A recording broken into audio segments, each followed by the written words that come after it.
One more time. There we go. All right. Hello again. Hi, everybody. Hope you've stretched your legs. Hope you've been fed and watered and are ready for a really good conversation. I'm excited about this one.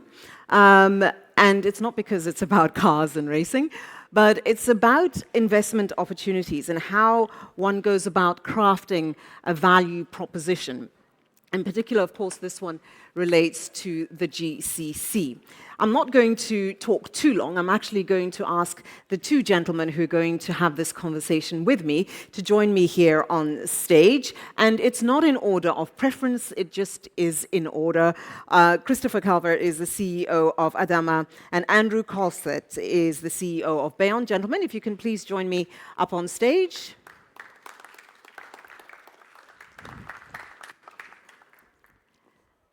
Thank you, thank you. Please take a seat. Thank you. Okay, so Christopher, if I can begin with you. You've been in the region for quite a while. Your focus area is real estate. What difference are you seeing based on around the time that you joined, how opportunities were being structured, let's say 2-3 years ago, versus what you're seeing now? What is the trend for you? Thank you for having me here today. Nice to be chatting. I think the main theme that I've experienced, certainly in the 2 years I've been here and even prior to coming over, observing the region, is just the level of sophistication now that has gone into investment proposals, propositions. I think we're in an increasingly competitive global environment, and I think from a global perspective, the Middle East Gulf region is becoming increasingly attractive for investment as you find a number of countries, Bahrain, Saudi, Qatar, all looking to diversify away from that reliance on oil and grow their non-oil component of the economy. Tourism, retail services, logistics, telecommunications, with what Andrew's involved in. And I think with that greater inflow of capital, it's become more competitive, and you're getting global investors that have more sophisticated return structures. And so I think the region's really evolved to be able to meet those expectations. That's been my observation. I think for me, when I started coming to the region, one of the things that struck me, and it was quite a jolt, if I must be honest, not in a negative way, was not just the drive to diversify, because we all understand it and everybody understands economies everywhere, particularly in developing markets, all want to diversify, etc.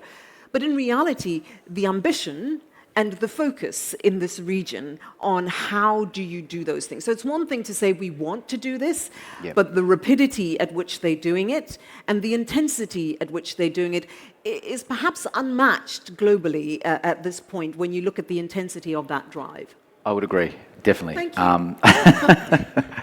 I've had the benefit of working in Australia, where I'm from, and also in the Asia region, and parts in Europe too. But what I've seen certainly is a huge focus in the Gulf region now and the opportunities that it presents. And I'm grateful for the opportunity to come here and be part of that. But I've been amazed at the speed in which it's matured. I think that's the best way of describing it. Yeah. I think that would probably be a reflection of, again, that intensity. But Andrew, if I can then come to you. You're new on the job. Yes, 2 months. 2 months in. 2 months and counting. But fortunately, you've been in charge of things before, so we're not having too much stress and lack of sleep about it. He's an old hat at this. He's an old hat. Yeah, you've been doing this for a minute. If we are looking then at decisions, there are 2 decisions that are made. One, by people who want to attract business here, and 2, by people who want to bring business here. You kind of straddle both in a way, because you had to make a decision to say, this is something that I can do, yes, but can I actually grow, which is the driver for a CEO. Right. Can I deliver what needs to be delivered? What happened for you when you were making that decision? What was the decider? Yeah, I think, I mean, my decision to come here was a lot related to Beyon as a company and Bahrain as a country. So I think there's a lot of interesting things happening here. And, you know, when I looked at the company, it's, I would say, one of the few telcos that's done a really good job of shifting from being a traditional telco to investing into a lot of different businesses. And that's what I think is interesting about this discussion is Beyon is not just a telecom company, it's in cloud, it's in cyber, financial services, you know, something called Beyon Connect. And there's a lot of more businesses as well. And then, you know, most recently we have been sitting on an incredibly attractive piece of land. And we're now going to be developing that land into Digital City. And that's part of what we're partnering with Chris and Edamah on. So I think for me, it was interesting to have a business with that kind of diversified portfolio and a number of different investments and see a company that had successfully, you know, changed from what it was, which was more limited to just telecom, into something much, much broader and bigger. To what extent has regulatory framework environment been a key driver, not just for what you're able to do, like in the agility that companies can have in diversity, but also when you have that conversation with investors, you're not necessarily going to have organic growth domestically because the market's not necessarily big enough. Yep. But you're going to have, at some point, have to be quite acquisitive. You're going to have to go and look out for those opportunities.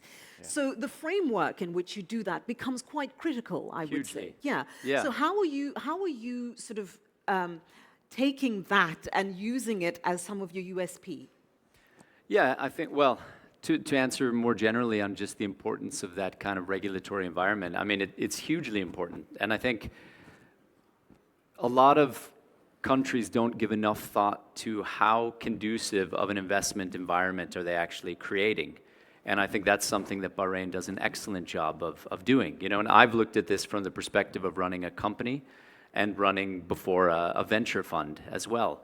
And one of the most important things there was that you needed to be a preferred source of capital. You needed to be an attractive you know, place where people would get money from, by being predictable, by being someone who they understood. If you gave them their capital, this is how you would behave, this is how you would act, and that would make them comfortable getting capital from you. And I think it's very similar when it comes to a country and the regulatory framework that's put in place. Investors want predictability, and they want to understand if I'm deploying this much capital today, and I'm anticipating these kind of returns, that's not going to change because of a shifting or unpredictable regulatory landscape. So I would say it's one of the most important things in encouraging investment in general. How are those conversations sounding like for you, Chris, when you're having them? Yeah, I concur with what Andrew says there. I think one of the really pleasant surprises, I've been here 2 years. So you've got a little bit more experience. I've got a few more months on Andrew, but we're still sort of babes in the woods here. More. Yeah. But for me, a really pleasant surprise when I came here, because you can only do so much research before you come and take a role. It's not until you hit the ground and you lift the hood, you see what's happening. And I was really pleasantly surprised at the quality of regulatory framework. But I think more importantly, because we're in such a fluid, dynamic environment where things change, very quickly, is the way it's set up here in Bahrain with the interaction between private sector and government sector. There's that ability to consult, collaborate, to meet people at the highest level of government, discuss the implications of decisions or policy and how it impacts on, particularly in my area, selfishly on real estate. And you can have meaningful conversations. And I find, as an overall comment, Bahrain is a very progressive country, probably from my perspective, one of the most, what I've seen in the region. And so that flows through to these discussions. And I know within our organisation, Edamah, we're involved in a number of committees with governments where, our thoughts and views are conveyed and listened and recommendations are considered. And I think that ongoing open mindset is critical. So you still have that regulatory framework there, which is solid as a rock, but then you have that ability to talk to government and say, well, in order for us to achieve these objectives for Bahrain, these are the things, from where we sit, would help make a more efficient environment to work in. So, and I guess what's also key is this notion of being sure to sort of put your money where your mouth is. So not just have the framework, but actually deliver on the engagement from a government perspective. So in other words, as you say, you can pick up the phone, you can go and have a meeting and have the conversation. If we look cross-sector for a moment, your particular sectors in particular, what are the common elements that you think make these spaces of yours interesting or attractive for investors? Taking the regulatory framework question out for a moment, because we've kind of tackled that. What is it that is making it interesting? And perhaps Chris, you, and then you, Andrew. I think from an investor perspective, there's that comfort that there is that framework there. There's the regulations in place, but Bahrain has a very progressive culture. There's that can-do attitude to make things happen all for the right reasons. That I think pivotal to this is the economic vision for 2030, where there's that clear objective desire to diversify from reliance on oil. And our business is in a very fortunate position and a great position to be able to help that, because we build that infrastructure, whether that's to support tourism by building one of our developments, Bilaj Al Jazair. We're building a master planned community down on the southern part of Bahrain, which is all part of that ability to help drive population growth down there, build communities which people can live and work in. And a strong benefit and a competitive edge is that educated workforce, that quality of workforce that exists here. I think is really important, and I think investors, particularly within the GCC region, even outside, at the end of the day, they want to achieve their investment returns on these products. And I think because of that framework that exists, barring any unforeseen circumstances, they can feel more confident of being able to achieve those objectives. Andrew? No, I think I would agree with all those points. I would also add, I think what's really interesting is when you work with change, and that's part of what attracted me here. I think the Minister of Finance gave a great opening talk yesterday, and he talked about the GDP growth in the region and just did the back of the envelope math of how quickly that is growing. And I think that immense growth combined with what Chris talked about, the change to move away from that being predominantly linked to oil, makes the whole region incredibly exciting, and the kind of investments that are happening and can happen really interesting. And I think it's a much more rapid pace of change than you have in Europe or other parts of the world. So I think that's one thing that the region really has to offer to investors that want to put capital here. There's a lot happening. What I find also interesting in the region is this understanding. It's just not a notion, it's an actual understanding that for economies to grow, yes, we want the FDI, we want you to come and invest and be in our country, but we also understand that we have to grow local business. How then are you approaching the balance between that foreign investment, which is crucial for bringing FDI, which is crucial for development and growth, with an understanding that local business has to grow too, to ensure to support that long-term sustainability and longevity? Yeah, I can maybe talk about it from the perspective of people rather than investments. But we have quite strict targets that we put on ourselves on how many Bahrainis we should have employed at any given time as a percent of the workforce. And I think this is really important when we're doing new things, because there can be a tendency to just want to bring in talent from outside. But if we're not creating, growing, and developing local talent in new areas as well, it won't be sustainable in the long term. So as we have new technologies that are permeating around the world and also here, it's important to combine bringing in some experts who really know that deeply, together with educating and training local employees as well. And I think that was something I was happy to see was a priority when I arrived, and something that will continue to be. So I think in addition to investment, it's really important that you're investing in people as well locally. The human capital question is no doubt important, and we already have heard yesterday and a little bit today about the skill level here in Bahrain. People are highly, highly skilled, and that's one of the reasons that they're attractive.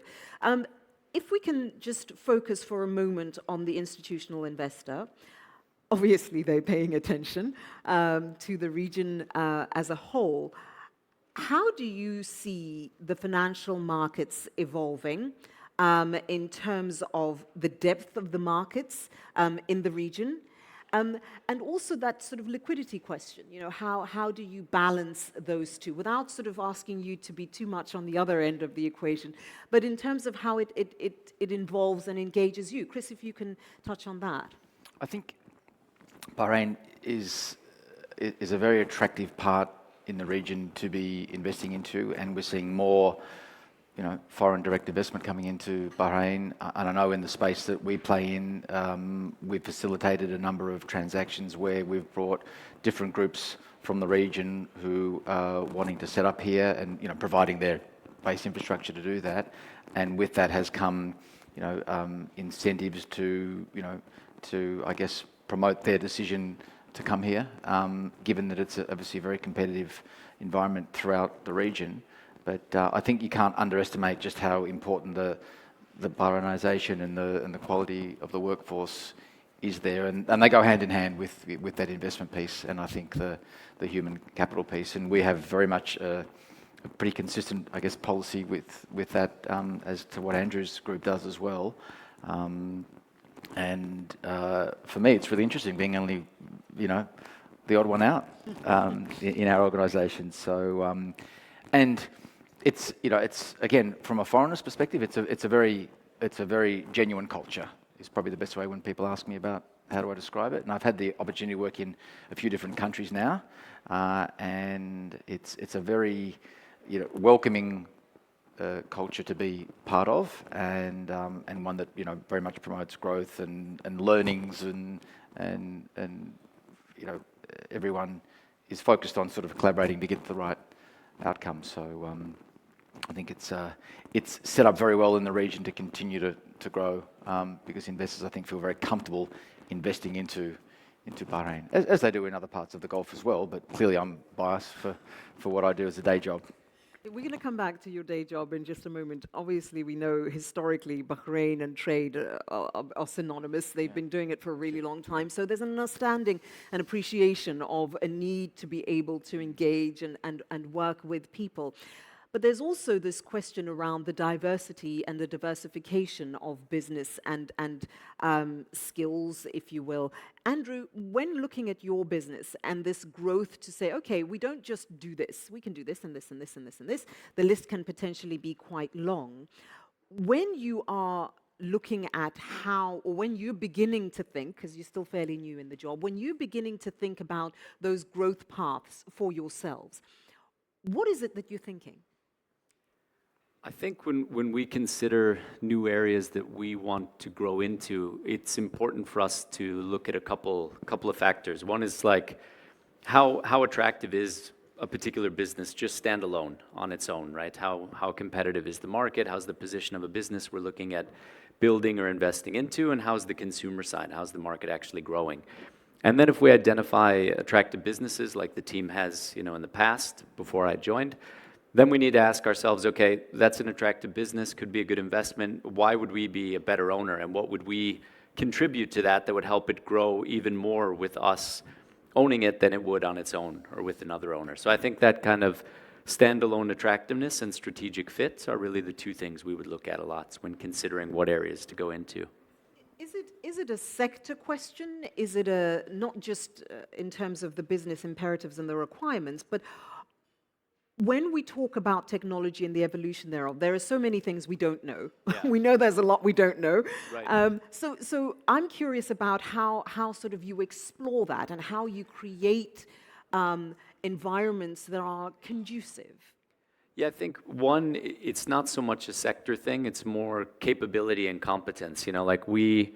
For example, telecom companies, we process a ton of transactions, and people who use prepaid store a lot of value and money with us. So, that's why financial services has been an attractive area for telcos to transfer into, because some of our existing capabilities sort of serve that well. So I think we would probably look at what we're good at rather than necessarily picking a specific vertical. And then the second part of your question, can you repeat that? I That like was The around- second- Glad you asked that. Yeah. Okay, so the second part for me was how do you begin to explore what you don't know? Yes, So exactly. you know Yeah. you don't know a lot, but Yes. you know that that's the direction that the train is Yeah. heading. How do you sort of almost prepare yourself Right. for that so that you're able to take advantage of opportunities as they emerge? So the way that we've done it, if we've set up a dedicated team called the Digital Group, which basically works on identifying and developing some of these opportunities. So both looking into the opportunities, but developing some organically as well. And that's the group that has launched the main 4 verticals that we have that are not telecom, the cloud, cyber, financial services, et cetera, that I was mentioning before. So that's how we've chosen to do it. And I think from my experience in the past, that's quite a good way to do it. I think when you're driving innovation, you want to do that as close to consumers as you can. So if it's innovation with the core, I think it's important that it's in the core business. So in our business, that would be telco. And if you're trying to innovate and identify opportunities outside of that, I think it works very well to set up a dedicated team that can understand what do consumers actually want and how do you find product market fits in a new area. We can get sector specific for just a moment, Chris, and look at trends around the world. We've seen numerous markets where you get these real estate bubbles that are created because of the rapidity of growth in the region and the requirements that come along with it. One can make the obvious assumption that there's a lot of infrastructure, ability, and built environment that has to happen to support that. But equally, there's that risk that there may then be a bubble that emerges. Is that something that you're worried about? Not so much. I think we tend to we're very much demand driven with the product that we're trying to create, and we have a very clear mantra to be building for Bahrain and to be, finding those niches that are not catered for adequately, and importantly also wanting to be innovative and creating unique selling points. For example, we're again one of our main developments, Bilaj Al Jazair, which is a 3-kilometre stretch of beautiful beachfront land, which will, upon its completion, have a mixture of hotel, commercial, high-end residential, apartments, community living. But we've within that project just recently launched a outdoor surf park to complement that development. So we're looking at unique selling points also to complement these demand-driven projects, which gives us a point of difference, hopefully to other parts in the region, which then helps attract greater inflow and encourages more people from the GCC to buy and own and live here in the region, either permanently or part-time. So I'd say, you're always conscious of not wanting to build product that's not in demand, of course, and there are cycles. I guess you worry about the things you can control. So we have, I guess, a fairly disciplined process where it's very much research orientated, demand driven, look for opportunities that don't exist, where we can complement the market accordingly. ESG is on everybody's lips.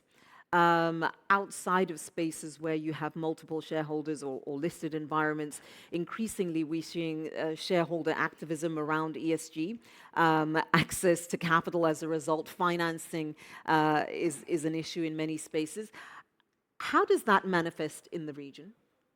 That's a really good one. I think ESG is probably one aspect that other parts of the globe are a little bit more advanced in, and now we are rapidly catching up, which is really pleasing. And I think what we'll see is more and more external investors that might want to come in and invest in projects, whether it be real estate or whether it be telecommunications projects, whatever, with a real focus on ESG, that certain criteria must be met or we won't invest. And I think that's a great discipline. So I know with our business, we have become very focused on creating that framework, being realistic in expectations, but being very mindful of environment, social governance issues, which involves everything from ensuring that we can build developments with products which are more sustainable longer term, and gender equality within the organisation, etc. So it's something I think is going to just become more and more prominent, which is a good thing. So I guess I've been in markets where it's already become quite mature, and investors have become increasingly focused and demanding certain aspects of that be met, or frankly, you don't get their investment. Well, exactly. Are you seeing the picture looking the same for you, Andrew? I guess I'll maybe answer this more from a personal perspective or my own views on it, but I think that it's very important when you focus on ESG that we do real things. And I think I've been part of companies in Europe, Asia, US, and seen a lot of different ways that ESG is tackled. And I think at times it runs the risk of becoming too much of a reporting exercise and not enough of a real impact kind of exercise. And I think in the US now you're getting some pushback where some pension funds are even allocating capital the other way. So I think at its core, there are really good initiatives to be done. And I think those are the important things to focus on. I was quite happy when I arrived at Beyon that they were doing a lot of that, where it was really tangible initiatives that reduced our CO2 emissions, were easy to understand and calculate what's the impact we're actually having. And I think those are the important things to really nail. So I think it's an area that can kind of blow up into this enormous thing where it's so complicated, people lose track of what are we actually trying to achieve.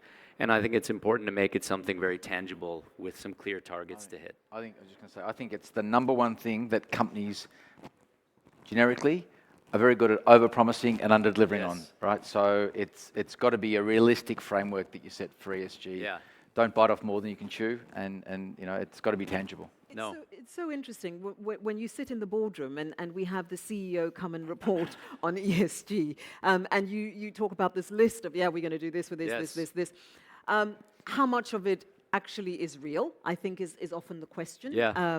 Whether it's real or whether it's a box-ticking exercise to say, well, according to other standards we saw elsewhere, this needs to be done. Yes. But also to be able to have a measurable perspective of impact. And I think that impact question comes across the board. It is ESG, it is skills, it is human capital, it is investment, it is localization. Yes, nearshoring, yes, but localization, I think, being really, really important. It's a holistic view, and I think the CEO of today is challenged with no longer what does the bottom line look like or you're fired, but there's a lot of nuance that is required in driving your vehicles. How do you approach that nuance, Andrew?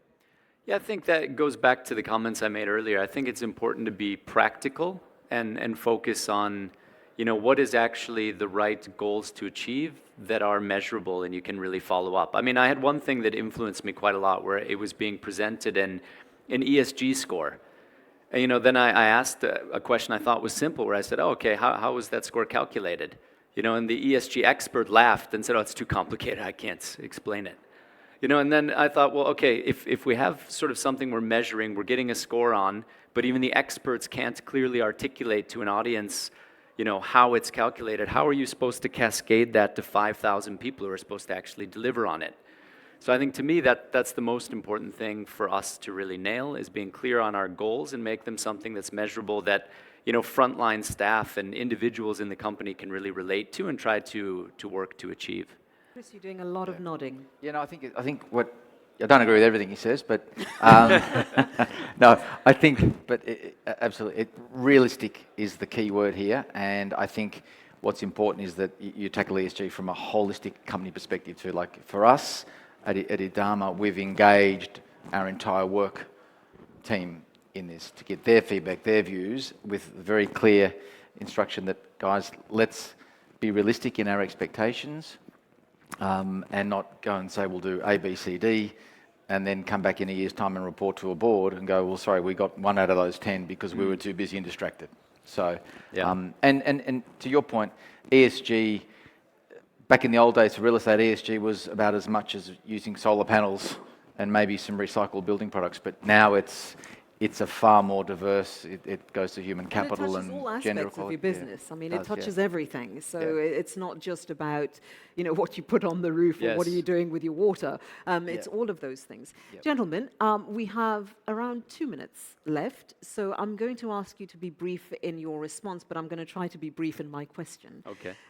2 specific things that you want or think you need to do in support of the global effort in improving the investment proposition for the region? Two things that the organization can do. You go first, Andrew. Oh, okay, thanks. You No, I'm just kidding. picking on you? No, not at all. I was sitting and thinking, I was hoping Chris you would were buy me some time, ruminating. but I have an answer actually, so I'm yay. okay. Let's 38 go. seconds. Let's go. Okay, perfect. Then I run out the clock for you. No, I think so. So what you were asking was, what are two things that we can do that make it kind of an even more investable area? Let's say. I think one is just, keeping our promises and delivering on what we tell investors we're going to do, so that they feel comfortable if they put capital into our company, we use it for the intended purpose, and we drive the kind of returns that we've been advertising we're going to drive. And I think that's a big thing that can go quite a long way. And then I think there's a lot of work that needs to be done on just educating investors globally, more on the region, in a sense. I think the region has been a source of capital that's been deployed outside quite a lot as well. And I think more and more that kind of flow will be reversing, and it will be a region where capital from outside wants to come into. And we are part of the process of educating them of what's here. Good answer. Go ahead. Okay. Pretty good. Yeah, thanks. I would say the two things. I would say I'd like for us to be able to better promote Bahrain to the GCC region and show people what we can do here in Bahrain, and so demonstrate that with obviously track record and performance, because our business has sort of had a recent shift where we're really gearing up to be able to deliver on our ambitions of building key projects here for Bahrain. So I think that ability to really be able to promote and demonstrate what we can do is really important for Bahrain. And the other aspect I say is, what we develop and own and operate is of just the highest quality real estate, and provides people, with that infrastructure to be able to achieve their objectives, whether it's, what we're doing with Andrew's group in our development management role for Digital City. We want to see these guys, and this is a quick plug for you. We want to see Beyon build the premier office park in Bahrain, and for it to be the benchmark in the region, right? Because I think it's a hugely exciting opportunity, and one that we've been talking to these guys for a while on, and for that to all culminate with a signing yesterday to be their partner in this project is super exciting, and we want to be part of that team that builds a project that is unique, that just can showcase Bahrain in the GCC and beyond. So I think it's that contribution that hopefully we can make as a business that's just really important. And with that, as you can see, there are 4 zeros, which is translated into no more time, so stop talking. Gentlemen, thank you very much. Thank you. I'm really excited. I think generally this view that from the region perspective, the can-do attitude that is being underpinned by businesses that are being led by people who understand that notion and who are ensuring that those businesses deliver on the promise. And I think it's terribly exciting, not just to see what's going to happen in Bahrain, but I think broadly speaking in the GCC. In a decade's time, more roads will lead to this part of the world, and I'm looking forward to seeing how that happens in your respective businesses as well. Gentlemen, thank you very much, and I'd love you to thank the gentlemen as well. Thank you. It's been a pleasure. Thanks a lot.